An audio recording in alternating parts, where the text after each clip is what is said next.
যখন ফটো কার্ডগুলো করা হয় এমনভাবে করা হয় যেন ওইটা অনেক বেশি রিচ হয়, অনেক বেশি পিআর পায়, ওই চিন্তা করে করা হয়।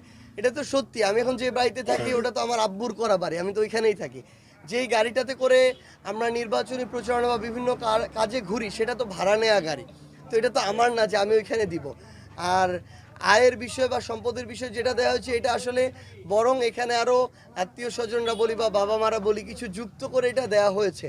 এবং আমরা আমাদের জায়গা থেকে মাত্র তো শুরু করেছি, আমাদের তো আর অনেক বেশি থাকবে না যেমন বিভিন্ন ইয়াদের আছে। আমরা আমাদের জায়গা থেকে যতটুকু সত্য, আমার কাছে যদি সব মিলে এখন 3 লক্ষ টাকা থাকে আমি 3 লক্ষ টাকাই দিব। এবং আমি মনে করি আমার যারা আমাদের সহযোদ্ধা আছেন, নেতাকর্মী, আমাদের আত্মীয় স্বজন, পারিবারিকভাবে বন্ধু বান্ধব, সকলে তাদের জায়গা থেকে সহযোগিতা করছে। এবং এখানে যারা আছেন তারা বলতে পারবেন না যে আমরা এতদিন ধরে তারা কাজ করছেন আমি তাদেরকে কখনো টাকা দিয়েছি। তারা নিজের টাকা খরচ করে এলাকায় কাজ করছেন, ওয়ার্ড পর্যায়ে, ইউনিয়ন পর্যায়ে।